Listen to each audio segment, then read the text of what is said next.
Lord of the Mysteries. Chapter 544. Expert. Klein had just sorted out his thoughts when Eland caught up with the two and said with a smile, "We've found the target. The investigation is over. I'll bring you back to the hotel first, and I'll bring the remuneration in 2 days. Also, it's best if you don't go out today." Klein maintained Gehrman Sparrow's character by only nodding slightly without giving any verbal response.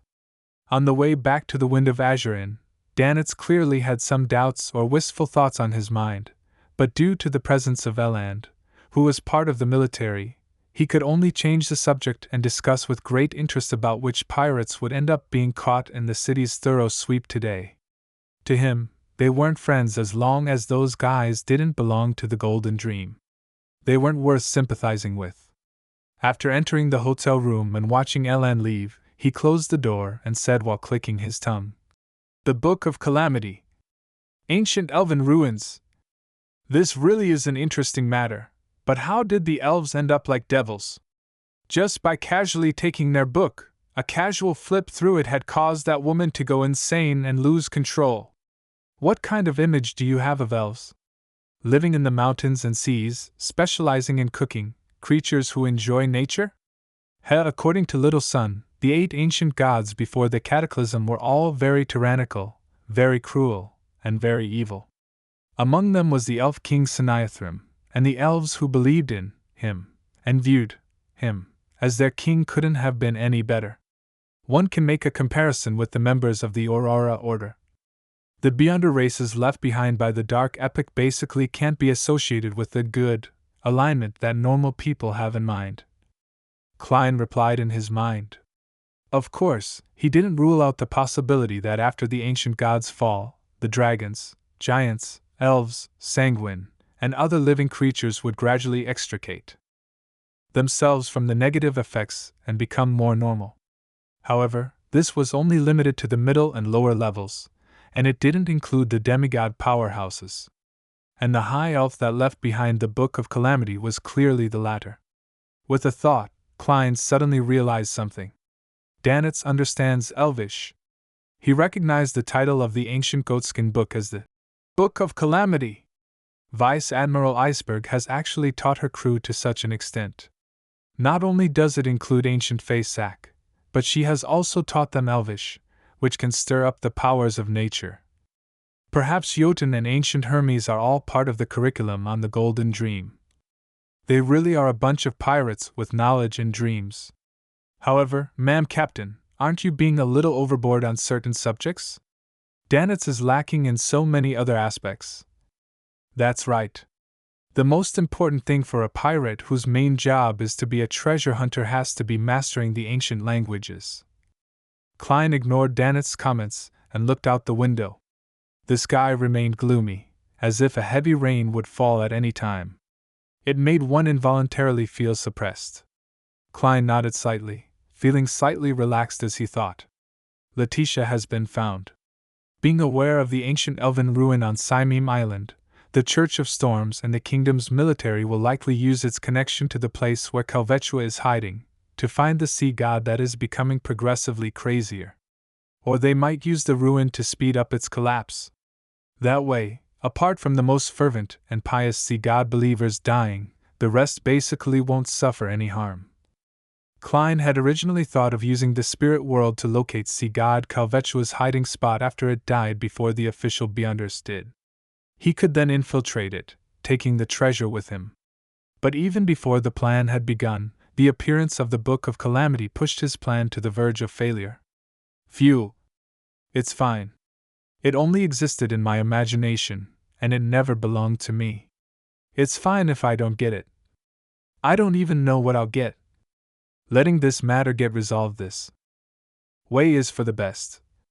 Klein withdrew his gaze from the weather, his mood calm and relaxed. He just inevitably felt a slight sense of loss. That day, he and Danitz followed Eland's advice and didn't head out again. They only remained in the inn. In Byam City, there would be the sound of gunfire and explosions from time to time. This continued until the sky turned dark. The next morning, Klein got up on time and found that there were layers of clouds in the sky, and the sky remained dark. This meant that the confrontation between the Church of Storm's cardinal, high-ranking deacon of the mandated punishers, John Cotman, and Sea God Calvetua was still ongoing. Klein felt pain in his stomach and prepared to head to the washroom with the newspapers. However, he gave up on that idea when he saw Danitz leisurely reading a newspaper while lying in a reclining chair, munching on a piece of white bread in his mouth. Reading the newspaper while on a toilet doesn't match Gehrman Sparrow's persona. Although it would be boring, I mustn't slack off on acting. Sigh, I've once again found a difference in the behavior between my true self and my disguised identity. Klein summed it up in silence and went into the washroom. He took off his pants and sat down on the toilet, staring almost in a daze at the pale white wall in front of him, as if he could read words from it. At this moment, his spiritual perception was triggered. He hurriedly tapped his molars and activated his spirit vision.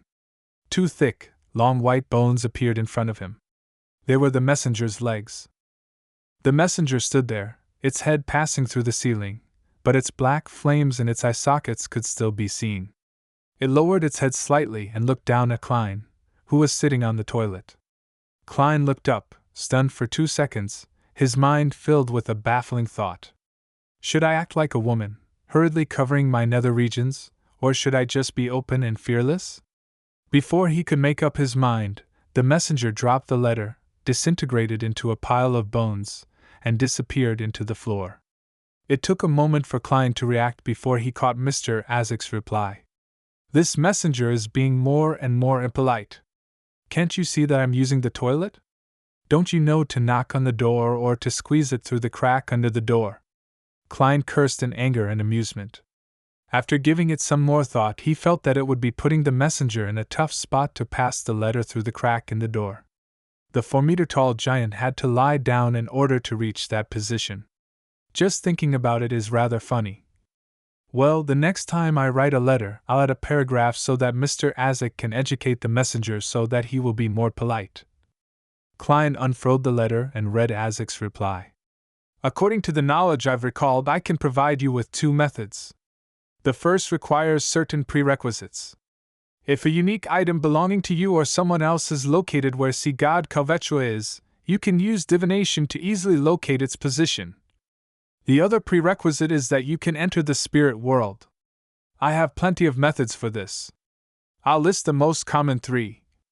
The second method is to use a secret deed ritual and pray to Red Light Iyer Moria. He represents authority and will. At a certain level, he grasps the relevant knowledge of the creatures in the spirit world and the locations in the spirit world. So Red Light of the 7 pure lights is named Iyer Moria.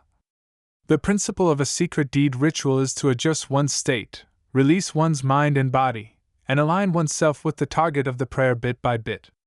Finally, an overlapping will occur, allowing one to acquire the corresponding knowledge. And this kind of alignment and overlapping is relative. While acquiring knowledge, my secrets will also be open to the target of the prayer. I can't trust Red Light. I have too many secrets. Klein's first reaction was to rule out the second approach. As for the first solution, there was also the chance of failure. Klein didn't have any unique items located where Sea God Calvetua hid itself. Either I use the help of the resistance and send something to Calvetua, or I'll have to find the original owner of an item sacrificed to Sea God from its believer. Furthermore, it has to be unique. Send something to Calvetua. As he thought, Klein suddenly had an idea. He braced himself and considered it over and over again, thinking that there was a certain probability of success. After finishing his deed in the washroom, Klein washed his hands, took 4 steps counterclockwise, and went above the gray fog. He planned on attempting divination and received a revelation that there was danger, but it was manageable as long as it was handled properly. With all of this done, he returned to the living room and walked towards the reclining chair. Danitz immediately sat up and said with a dry laugh, "Is there something?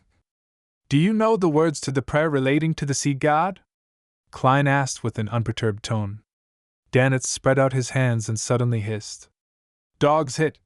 He softly cursed his injured arm and switched to smiling. "Yes. I've seen a few members of the Resistance hold rituals.